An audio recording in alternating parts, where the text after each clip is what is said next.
Abra sua Bíblia, por favor, em Provérbios, capítulo 10, versículo 25. Provérbios 10, 25.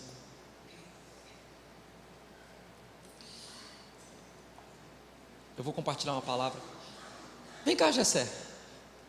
Você não tem 8 mãos igual o Guto, mas você tem 2 muito boas, por sinal.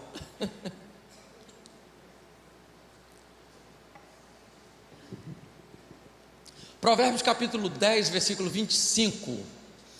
Diga para quem está do teu lado aí: está com frio? Diga para ele: não vá para o inferno, lá é muito quente. Não brinque com essas coisas. E eu sou desafiado, pastor Marcos, quando a gente vem em alguns cultos, que a gente percebe, Marcelo, que a igreja, isso faz parte da sociedade, né? Você observou que a gente é muito da cultura, do que as pessoas estão fazendo? A moda nada mais nada menos é do que isso. O que é a moda? Eles pegam alguém que exerce influência, Breno. Aliás, Breno, tá ali Breno e a namorada. Um aplauso pelo Breno. O Breno é um influencer, um cara sensacional. Fica de pé, Breno, fica de pé. Breno é um amigão que Deus me deu ali na Atlético. Ele é um influencer, segue ele lá, você vai ver muita coisa legal. Inclusive o Breno tem muito de cinema. Eu vi que você fez com a bolei, com a pizza, né? Eu achei fantástico. E aí o que é a moda, Breno? Eles simplesmente pegam alguém que exerce influência, né? E aí eles usam uma determinada roupa, um determinado acessório, dirigem um determinado carro, né?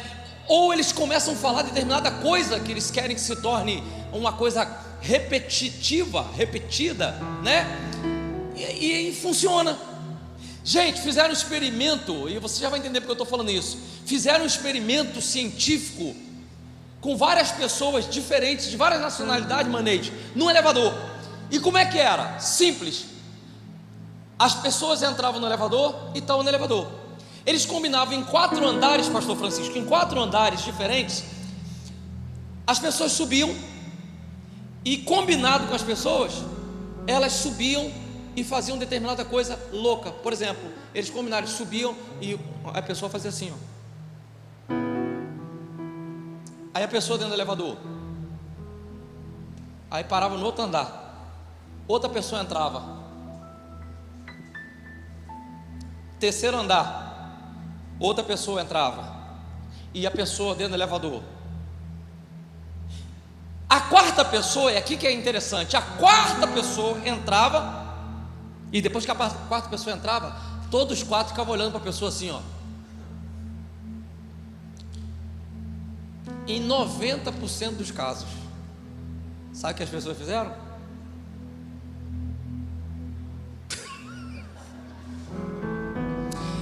Vocês já observaram que quando o culto está mais lotado, a gente fica mais explosivo?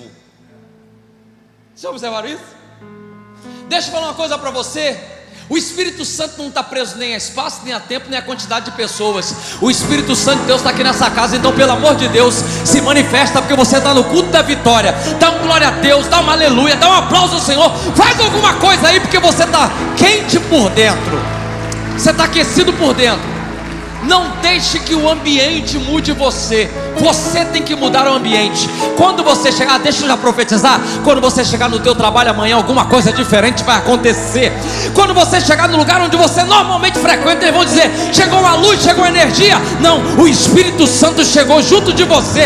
Então, pelo amor de Deus, aprenda. Cada vez que você está na casa do Senhor, é uma oportunidade que pode ser a última que você tem de levantar as mãos. Então, quando te pedir para levantar uma, não levanta uma só não, levanta as 2. Se pedir para dar glória a Deus, grita. Se pedir para dar aleluia, dá. Se pedir para dar glória a Deus, falar em línguas, faça. Sabe por quê? Porque Deus está na casa. Inclusive eu vou falar sobre algo interessante. Provérbios capítulo 10, versículo 25, acompanha comigo. Diz assim: passada a tempestade, o ímpio já não existe, mas o justo permanece firme para sempre. Eu estou falando de você. Vou repetir e você dá um glória a Deus. Passada a tempestade, o ímpio já não existe, mas o justo permanece firme para sempre. Eu tenho profetizado. A irmã Siné começou a aplaudir. Pelo amor de Deus, não deixa a irmã Siné sozinha. Eu tenho profetizado aqui que nós vamos ter, e esse ano, acredite você se quiser, esse ano vai ser o ano mais espetacular da tua vida. Você sabe o que acontece quando a gente começa a profetizar, Carlos? Isso muitas vezes vira paisagem mental, e muita gente deixa de acreditar no peso da palavra profética. Não é porque a gente profetizou uma vez, Leonardo, que a gente está agora profetizando de novo. Não, a gente está validando alguma coisa que a gente já falou. Vou repetir mais uma vez: esse ano vai ser o ano mais espetacular da tua vida. Porque tem gente que começa a acostumar. Parece que é lagosta. Lagosta, uau! Depois, lagosta. Daqui a pouco, isso é caranguejo. Porque as pessoas, elas começam a achar que a gente está repetindo aqui as coisas porque a gente não tem nada para dizer. Não, a gente está repetindo porque num dia como esse é um dia propício, preparado para Deus fazer alguma coisa poderosa. É em dias comuns que Deus faz coisas espantosas. Em dias comuns Deus faz coisas espantosas. Eu estava pensando, e hoje eu resolvi falar com vocês. Eu sei que não combina muito com o culto da vitória, mas eu conversei bastante com a minha mãe, e a gente estava falando sobre tempestade. Deixa eu falar uma coisa. Minha mãe, a gente teve uma experiência. Eu não morava lógico, com a minha mãe, porque eu já era casado, mas minha mãe enfrentou uma enchente, numa cidade menor, mas numa proporção de altura de chuva muito parecida com a do sul. Para vocês terem uma ideia, ficou faltando 40 centímetros para chegar no teto da casa da nossa casa, na casa da minha mãe, a enchente. A maioria das pessoas perderam tudo em Cardoso Moreira, em Campos. Isso aconteceu em 92. A maioria das pessoas perderam tudo.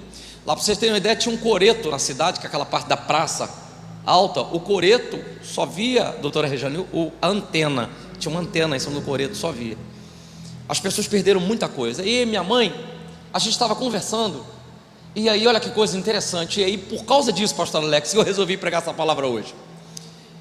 Conversando com a minha mãe, 85 anos, assembleana do Coque, a gente foi conversando, e ela dando exemplo. Rapaz, eu estava vendo na televisão, Marquinhos, me lembrei como é que foi assim, assado, e assim, e falando, e a gente batendo papo, tricotando, por telefone, tricotando. De repente, do nada, minha mãe falou assim: a diferença é que nós temos Deus, e quando a gente tem Deus, é só uma questão de tempo, a tempestade vai passar. Deixa eu liberar essa palavra aqui. Com Deus é só uma questão de tempo, é só uma questão de tempo. Vai passar a tempestade, a luta vai passar. Mas eu preciso que, antes que a gente feche essa mensagem com você dando bastante glória a Deus, eu preciso dizer algumas coisas. Eu queria que você entendesse que tempestades fazem parte do cenário. Deus é especialista em transformar em tempestades em possibilidades. Vou repetir: Deus é especialista em transformar tempestades em possibilidades. Vamos à Bíblia? Atos capítulo 16. Paulo e Silas vão ser colocados na prisão. Por quê? Porque eles estavam pregando o Evangelho. Na verdade, eles mexeram com um cara que era importante, que ele bancava uma moça que tinha um espírito de adivinhação. E essa moça, a Bíblia vai dizer que todos os dias, alguns dias, Paulo e Silas passavam e ela diziam: verdadeiramente esses são filhos do Deus Altíssimo. E a Bíblia diz que ela fez isso por muitos dias. Mas um dia Paulo, incomodado com aquilo, vai expulsar aquele demônio. Por causa disso, o nome deles, que já está azedo, vai ficar agora totalmente azedo.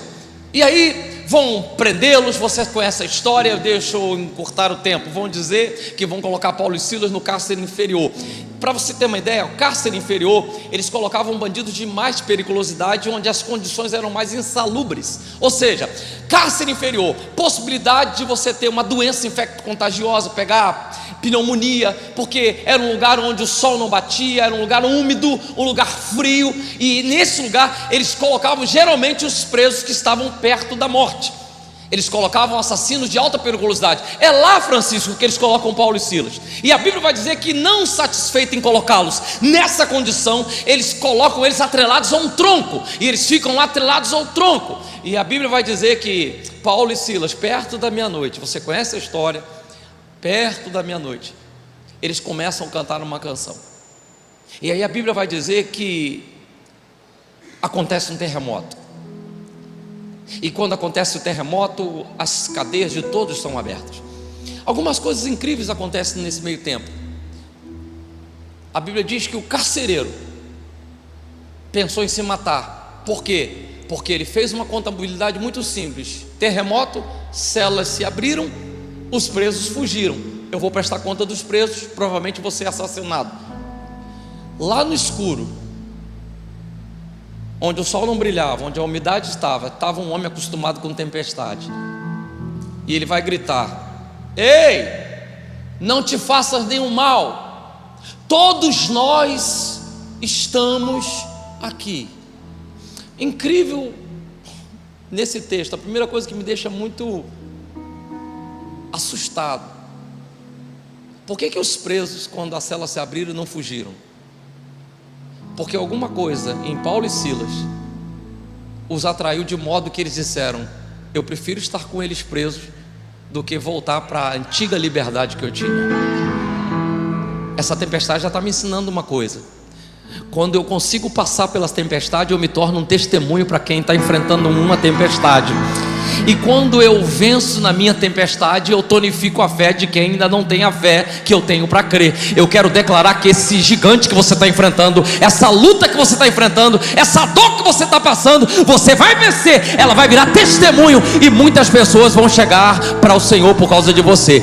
Olha o que o texto vai dizer. O texto vai dizer que quando acontece tudo, o carcereiro chega, percebe que algo sobrenatural aconteceu, e ele vai perguntar para Paulo: o que eu posso fazer para ser salvo? Paulo vai dizer: crê no Senhor Jesus Cristo, e serás salvo tu e a tua casa. E a Bíblia vai dizer que depois Paulo vai batizar esse cara. Significa então que, entre tantas coisas que Deus queria fazer na vida de tantas pessoas, na vida de carcereiro, do carcereiro, a tempestade de Paulo e Silas abriu uma possibilidade para eles entrarem num novo nível.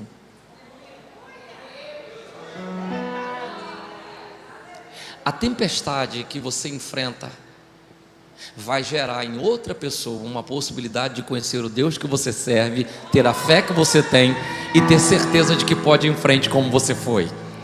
Você está entendendo isso? Por isso não despreze, tá? E já que estamos falando de tempestade, tem que falar de água. Teve água? Teve.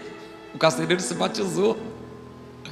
Significa que a tua luta, ela vai servir para aproximar alguém de Deus. Deixa eu continuar aqui. As tempestades, elas não mostram somente quem elas são. Na maioria das vezes elas mostram quem você é. Por quê? Porque no tempo bom todo mundo é igual. Se você quer conhecer alguém, veja como ela vence suas lutas. Todo mundo é igual, enquanto está todo mundo te convidando para o churrasco, todo mundo te convidando para todas as festas, conta bancária ok, tudo bem, família em paz, saúde ok, todo mundo é igual. É a tempestade que separa os adultos dos meninos. É a tempestade que mostra o tônus, porque tem gente que diz que anda com Deus, mas não precisa nem tempestade. Uma garoa já deixa claro que na verdade ele professa uma fé, mas na verdade ele vive em outra realidade. É gente que desanima logo, sabe? Quando a coisa começa a dar errado, a primeira coisa que faz é se afastar de Deus, é se esquecer das promessas, esquece de tudo. Não sei se vocês perceberam uma coisa: aqui no altar eu fico como pastor, e todos os pastores aqui que pregam, todos os homens de Deus que vêm aqui, como os pernambucanos vieram aqui, a gente está dizendo: olha, você vai vencer, você vai chegar lá, Deus vai fazer o milagre, a porta vai se abrir. Aí a pessoa ouve 100 palavras proféticas daqui, chega do lado de casa um vizinho diz assim: vai dar tudo errado. Ele fica com aquela palavra. Já perceberam uma coisa? eu tenho medo de gente, eu tenho medo dessas pessoas. Eu falei isso aqui num culto de domingo, meu caro Breno. Eu tenho medo dessas pessoas que andam tanto no mundo espiritual, que toda vez que ela te encontra tem um aviso para te dar, que a qualquer momento uma desgraça vai acontecer na tua vida. Cara, eu acho uma covardia. Eu vou falar uma coisa para vocês, não estou elegendo causa própria não. Eu acho uma covardia, sabe? Vem um homem de Deus, prega uma mensagem, vem um cantor, ministra o louvor, aí vem um profeta que não consegue se conter. Assim diz o Senhor, hein? Vigia.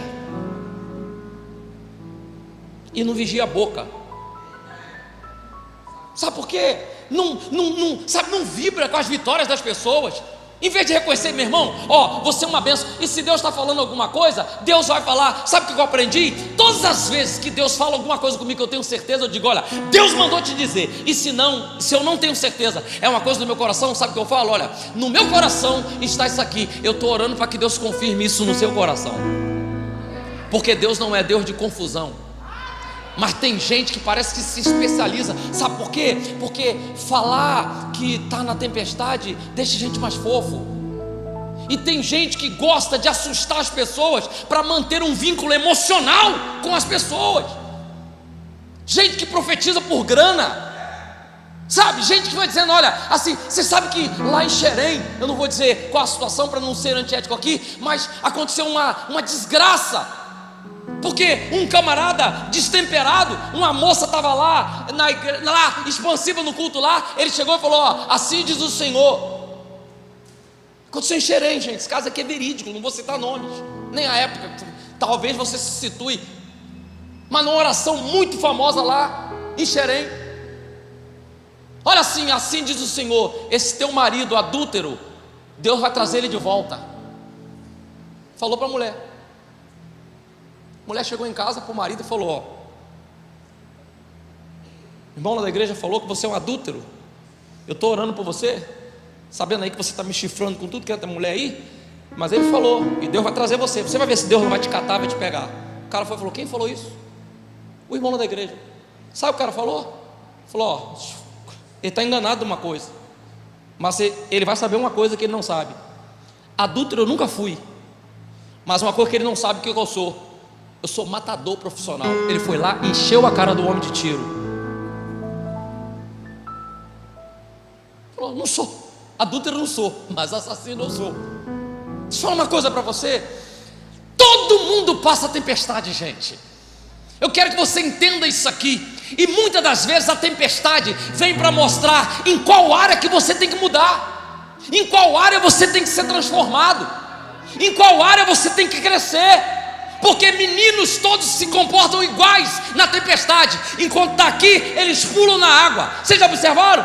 Está enchente, a família está perdendo tudo, mas as crianças estão nadando. Os adultos que têm definição de perda. Sabe o que acontece com muitos crentes? São meninos, não conseguem mensurar a tempestade, ou se comportam na tempestade como meninos. Deixa eu falar uma coisa para você. Talvez essa tempestade que você está enfrentando é que Deus está preparando você para ser mais forte, para deixar de ser menino em áreas da sua vida, para você ter novas posições, para você tomar nova direção, para você tomar um novo rumo. E eu vou avisar uma coisa para você: quem cresce na tempestade chega do outro lado e canta o hino da vitória.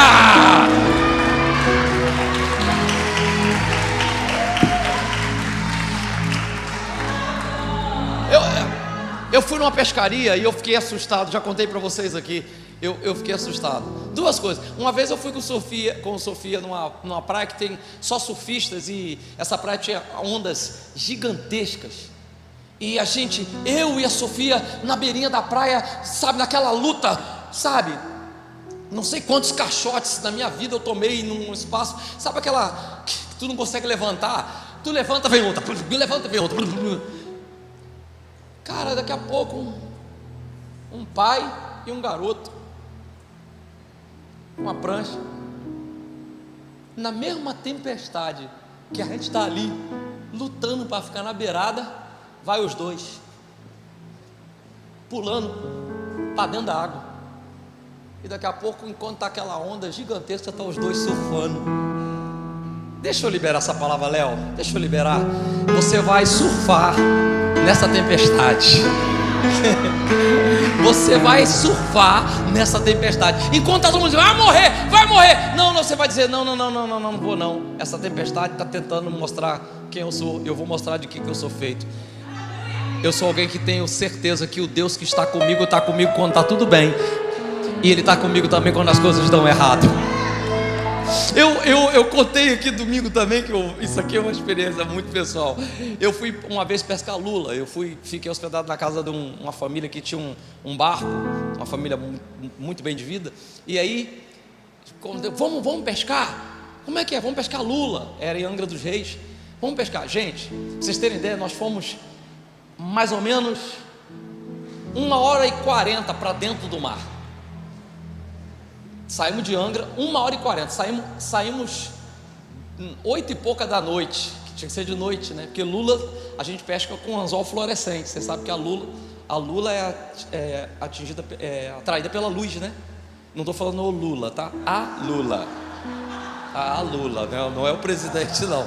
Eu estou falando o bicho, o animal. O animal, tá? Não é que tem 9 dedos, não tem nem dedo. Tô brincando aqui. Então, aí a gente foi pescar. Aí estávamos lá, chegamos lá no meio do mar, vamos pescar. Pescamos e foi mó barato. O Lula vinha e jogava tinta na gente, que a defesa ia jogar tinta, ia ficar todo mundo preto. Foi engraçado demais, foi muito legal. Vamos voltar. Quando a gente volta, cara, já era tipo 2 e pouca, 3 e pouca da manhã. Aí a gente tem um marinheiro, um cara que era contratado pelo Zé, que era o dono do barco. E a gente tá lá, aí daqui a pouco, gente, eu vejo quando o marinheiro fala assim, caramba, vai vir uma tempestade aí braba. Ele falou que ele estava com o barco dele, era moderno, era um barco de nível, estava vendo os instrumentos e tal. Eu falei assim, eu sempre sou o mais perguntador, né? É só desviar, né? Aí ele, não, essa não dá não. Aí poxa, gente, Lília não quis ir.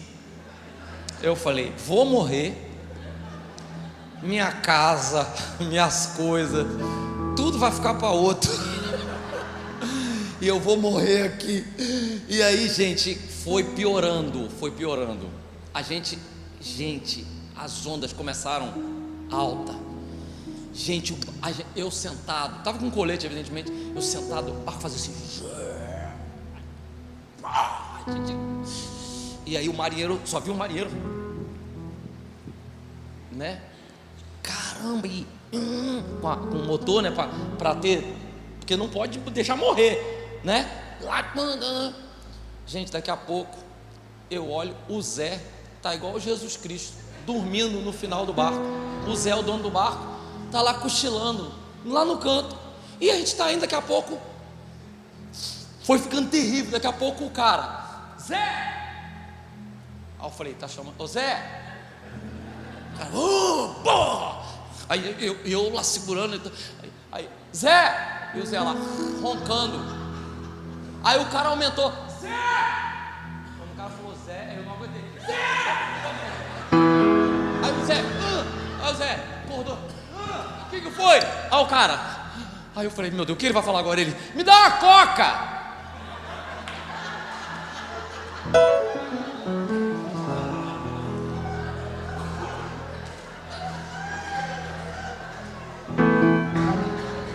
Falei, como assim me dá uma coca? A tempestade estava dentro de mim. A tempestade estava mostrando quem ele era. Quem ele era? Marinheiro que tinha intimidade com o mar e conhecia o barco. Deixa eu falar uma coisa para você. Essa tempestade vai chegar em você, mas a palavra de Deus vai te dar estrutura para você vencer essa tempestade. Ninguém vai entender. Ah, pastor Marcos, como eu oro por você. Tem muita gente que não entende, né? As nossas lutas no dia a dia, vê a gente adorando, servindo a Deus, e a gente fala, Senhor, olha só como é que a vida dessa pessoa me inspira. Deixa eu falar uma coisa para você. Isso aqui é fantástico. O Zé falou comigo depois. Falei, Zé, que isso, cara? Tu estava dormindo? O Zé falou, primeiro, já acostumei com o balanço do barco. E ó, Estou liberando aqui, ó. Já acostumei com o balanço do barco. E o que está vindo? É mais uma tempestade. É a tempestade. Não. É mais uma tempestade. Já estou acostumado, já vou me equilibrar.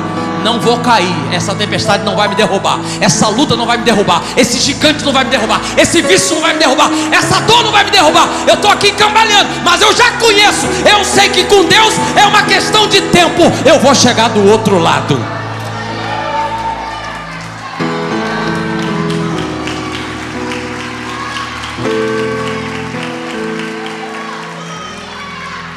Segunda coisa que ele falou: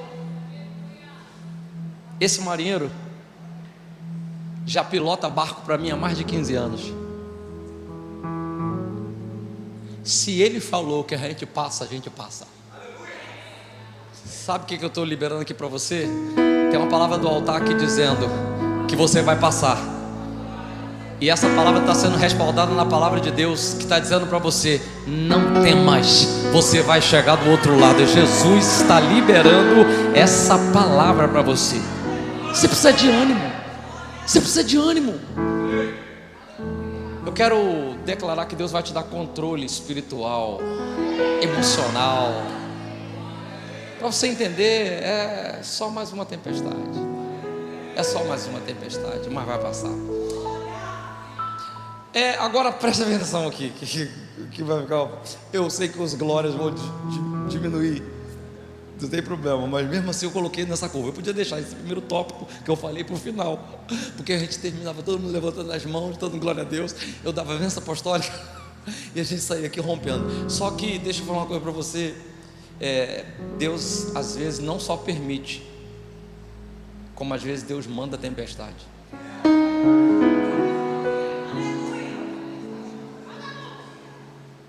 Ele não só permite, como Ele manda. Deixa eu falar uma pergunta para vocês aqui. Quando Jesus está dormindo no barco, a Bíblia diz que os discípulos chegam para Jesus e falam assim: mestre, você não está vendo que a gente está morrendo aqui, não? Jesus vai falar para o vento. Olha o que ele vai falar para o vento: vento, cala-te. Mar, aquieta-te. O autor vai dizer: e Jesus repreendeu a tempestade. Mas deixa eu fazer uma pergunta para você aqui. Você já viu na Bíblia, de Gênesis a Apocalipse, algum momento que Deus deu poder para Satanás para comandar o vento? De Gênesis a Apocalipse, tu já viu alguma vez na Bíblia Deus dizendo: Satanás, você domina os mares? Muito pelo contrário, ele pergunta para Jó: você sabe quem disse para o mar: até aqui chegarás e daqui não passarás? Você sabe por que Jesus não repreendeu a tempestade? Na verdade, ele mandou o mar se aquietar e falou para o vento se calar. Ele não mandou o vento embora. Sabe por quê? Porque Jesus não ia desfazer aquilo que Deus fez. Reino subdividido não subsistirá. Jesus jamais repreenderia alguma coisa que Deus que mandou. Sabe o que ele está dizendo em João 10,30? Eu e o Pai somos um. Deixa eu falar, às vezes Deus manda a tempestade. Sabe por que ele manda? Porque Ele quer também fazer uma tempestade dentro de você, para tirar de dentro de você alguma coisa que só o balanço dessa tempestade pode provocar. Você sabia que tem gente que precisa ter perdas? Tem gente, Danilo, que precisa ter perda, porque se ele não tiver perda, ele nunca se apruma, ele não volta para Cristo. Deixa eu liberar uma palavra para você aqui em nome de Jesus. Deixa eu liberar uma palavra. Eu quero em nome de Jesus declarar que Deus vai te prosperar tanto, mas tanto, porque Ele vai ter certeza de que quando Ele te abrir a porta, quando Ele fizer um milagre, quando Ele te der a provisão, quando Ele concretizar o teu sonho, você não vai ficar besta, você não vai se afastar de Deus, você não vai pisar nas pessoas. Quer comamos, quer bebamos, tudo façamos para a glória de Deus. Então, se está preparado para prosperar, diga: eis-me aqui, Senhor. Pode mandar a bênção, eu estou preparado para receber.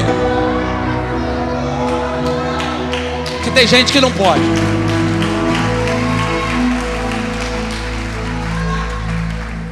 Lembra de Jonas capítulo 1, versículo 4?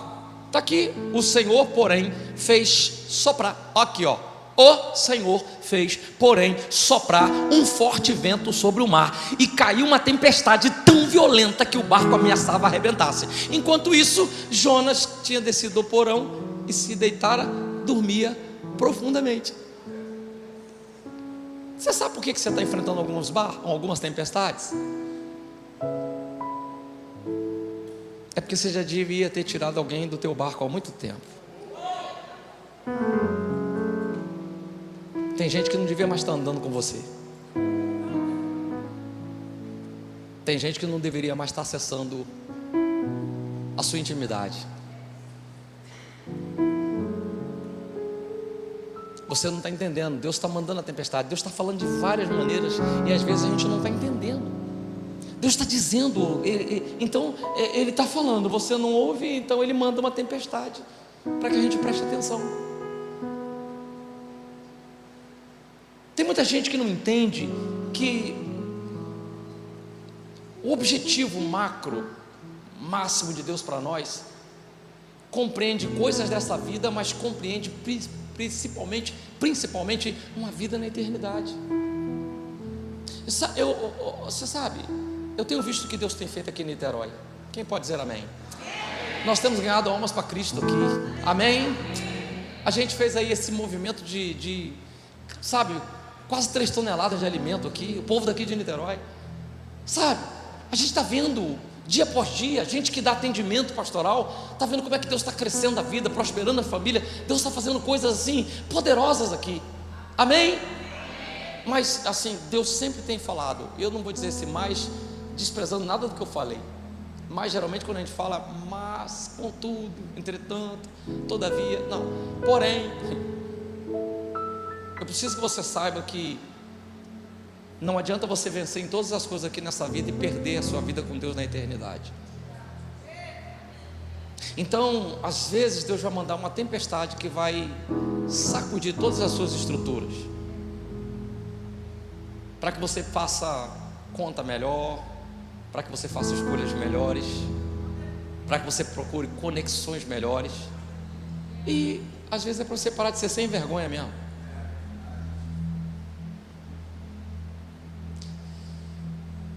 Para encerrar, as tempestades, elas revelam que Deus sempre esteve por perto. Você sabia?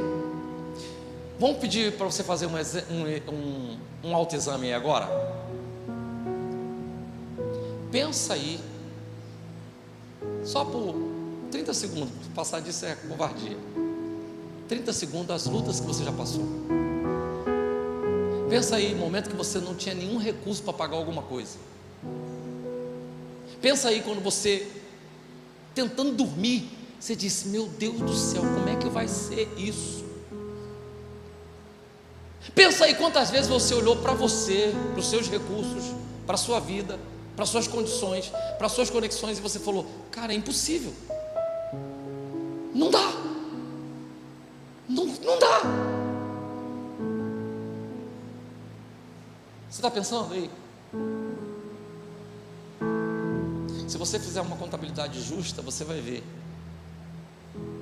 que se cumpre na tua vida uma coisa que a neurociência diz que é comportamental do ser humano. Nós temos uma tendência a potencializar muito mais os maus pensamentos do que os bons. E esse estudo da neurociência vai dizer que é comprovado cientificamente que de 100% de pensamentos negativos que você tem, 80% não tem a menor possibilidade de acontecer.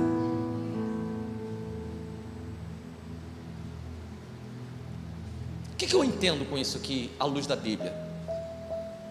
Que as tempestades, para nós que servimos a Deus, elas também mostram que Deus está tratando conosco. Uma pergunta que não quer calar, pastor, o que está acontecendo com as pessoas boas do sul? Deus está punindo o povo? E os crentes em Jesus? E os homens e as mulheres cheios do Espírito Santo? O que está acontecendo? Queridos, a chuva desce para bons e maus. e o sol nasce para justos e injustos. Nós estamos num mundo de tribulação. Porém, a diferença de quem tem Deus dentro, que sabe que Deus não perdeu o controle, daqui a pouco vai entender que a vontade dele é boa, perfeita e agradável. Pastor, o senhor não está sendo cruel? Deixa eu voltar ao que a irmã Francisca falou no começo. Quem anda com Deus entende, tempestade é uma questão de tempo, vai passar. Vai passar. Tem que se levantar, recolher os cacos e ir em frente. O que se fala? O que eu, como pastor, falo para alguém que perdeu um ente querido de maneira violenta? O que se fala, eu como pastor, para uma pessoa que está com alguém com a doença incurável? O que se fala para uma pessoa que está sem fé porque foi abusada dentro de casa? Não me resta dizer outra coisa, e não tem, o evangelho não é ilusório, não resta, Betina, outra maneira de dizer, a não ser, olha só, eu sei que deve estar doendo, eu sei que deve ter marcas profundas em você, mas eu creio em algumas coisas que a Bíblia fala. Pecado, onde abundou o pecado, superabundou a graça de Deus. Ah, pastor, morte, Jesus já venceu a morte, você vai vencer também.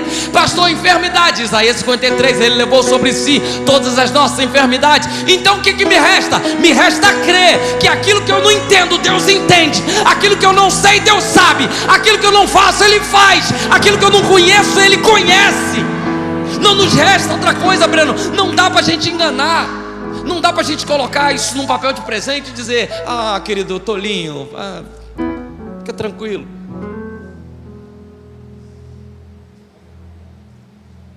Quando a minha esposa perdeu um bebê, a gente indo para o hospital fazer a curetagem, e a gente tinha sonhado, programado, projetado, e não tinha ainda chá de revelação nessa época, essa moda que tem. Inclusive, os grávidos aqui, ou aqueles que vão ficar grávidos aqui, quando você for fazer chá revelação, não coloque dinheiro dentro de bola, um gás hélio. Tem um monte de viralizado na internet que a pessoa esquece, solta o dinheiro, vai embora, e o chá revelação também, e a alegria toda vai embora junto. Eu lembro que a gente chegou para uma consulta de rotina no Hospital Mário Leone, lá em Caxias, uma clínica muito boa, e já tínhamos ouvido o coraçãozinho na primeira ultra. Chega para a segunda, cheio de expectativa, a médica, e de repente ficou séria.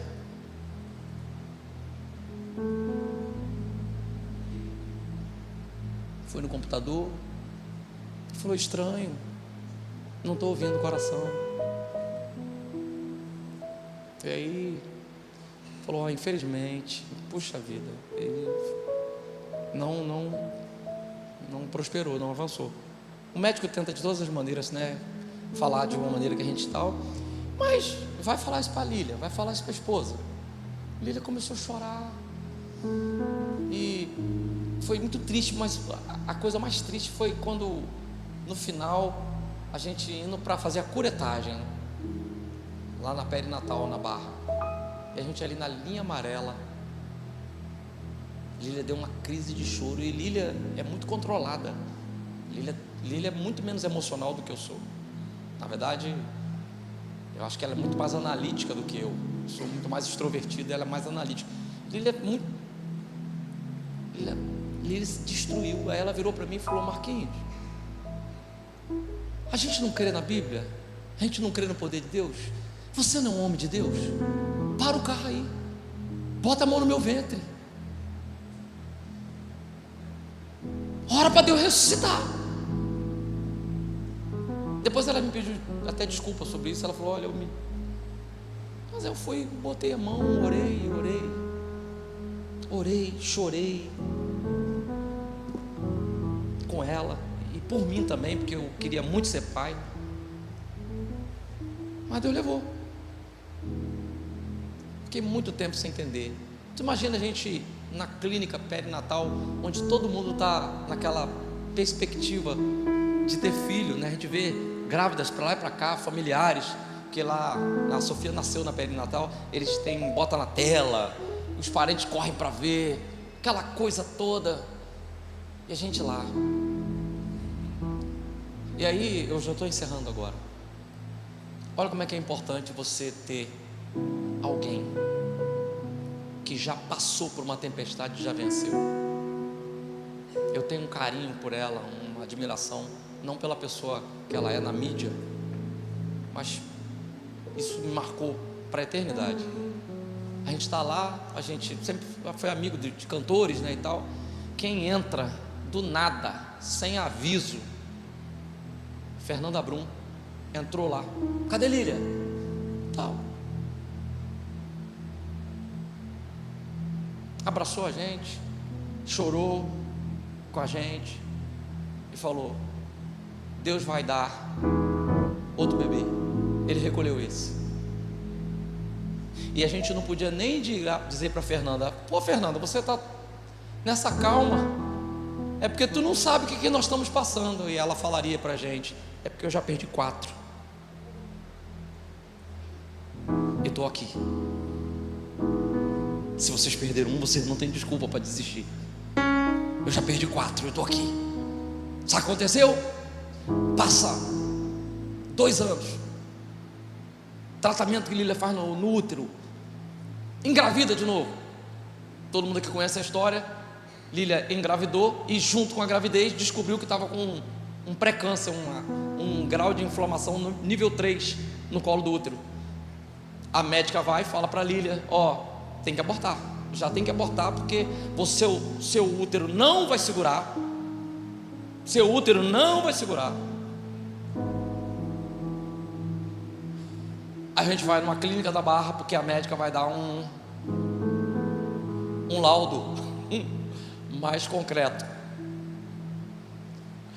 Estou eu na antessala. Lília entrou para trocar aquela roupa, botar aquela roupa. Eu estou na antessala, na recepção, como se do nada, quem entra? Fernanda Brum. Aí eu olhei e falei: meu Deus, já vi esse filme.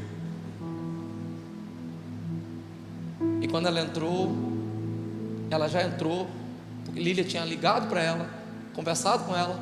Fernanda Brum já entrou, botando a cara mão na cara da médica: não vai abortar nada, vai nascer, vai ser uma benção. Eu comecei a chorar lá. Não chora aqui na frente, não paga amigo, entra no banheiro, chora no banheiro. E eu obedeci.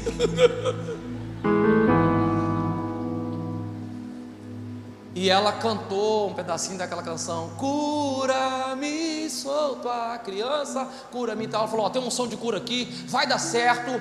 E Sofia está aí para quem quiser glorificar o nome do Senhor, com 15 anos.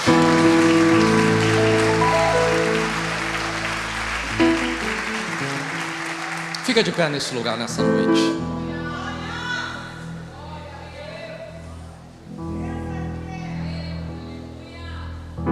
Você está enfrentando a tempestade, irmão? Seja ela qual for, não se esqueça que Jesus está contigo no barco. Não se esqueça que talvez Ele esteja enviando a tempestade para tratar com você. Não se esqueça que com Deus tempestade tem dia e hora para acabar. Não se esqueça que é muito importante com quem você está nesse momento de tempestade. Eu sei que não estou só, e já posso crer que amanhã vai ser bem melhor, só porque estás.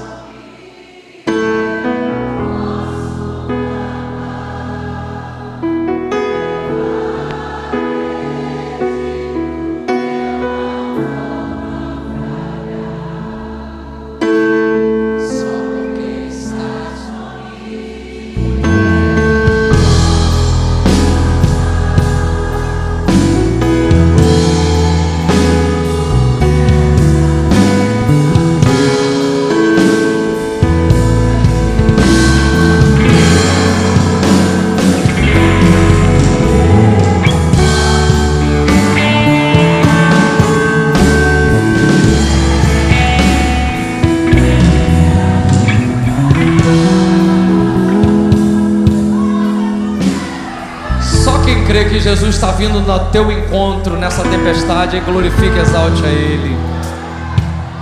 Olha, deixa eu falar uma coisa. Eu tenho aprendido em Deus algumas coisas, né? E eu quero que você saiba que eu sou pentecostal. Sou mesmo, sou pentecostal. Mas você sabe que Deus conversou comigo hoje, depois de conversar com a mama e orando à tarde, Deus conversou comigo e disse assim: olha, fale de tempestade de maneira serena, para que você entenda, como uma conversa ao pé do ouvido. A gente associa muito vitória a urros, gritos, né? A gente vê uma partida de futebol, a gente vê um show, a gente vê uma série de coisas, a gente é expressivo. E eu pedi para você se manifestar antes de dizer o que eu ia pregar. Antes de dizer o que eu ia pregar, eu pedi para você se manifestar, para você entender que isso aqui é uma atmosfera de milagre, é uma atmosfera de adoração, é uma atmosfera de novo tempo, novos rumos, nova direção. Porém, eu queria que você, eu tenho me desafiado, gente, a treinar o povo da Devec Niterói, enquanto aqui eu sou pastor, a você pensar. Você sabia que o exercício de pensar sempre te leva para outro nível? Por isso que a Bíblia vai falar sobre a própria Bíblia, para você ruminar, inferir, sabe? Ouvir. A Bíblia diz: ouvir de tudo, retei o que é bom. Sabe o que ele está dizendo? Muita gente tem uma vida kamikaze, na ponta da faca, na beira do abismo, na beira da linha, sabe? Sempre no desequilíbrio, porque são pessoas extremamente emocionais. Irmão, você acha que num culto como esse, com esse frio que está fazendo, que tem um monte de gente debaixo da coberta, e você está aqui, você acha que o céu não está dispensando alguma coisa na tua direção? Pelo amor de Deus, irmão, você acha que Deus está desprezando essa adoração? Olha o que vai acontecer com Salomão. Salomão, a Bíblia diz que ele já era rico. Davi dá um reino bilionário para ele, bilionário. Mas a Bíblia vai dizer que um dia Salomão está na adoração e ele diz: eu tenho que fazer alguma coisa para Deus diferente, eu tenho que oferecer para Deus alguma coisa diferente. E a Bíblia diz que ele vai oferecer um sacrifício. Para você ter uma ideia, trazendo para a quantidade, Salomão ofereceu ao Senhor em um sacrifício 4 vezes o que Jó tinha de todo o seu rebanho. Jó, que no contexto foi escrito, era o homem mais rico do Oriente. Salomão ofereceu 4 vezes mais. E sabe o que a Bíblia vai dizer?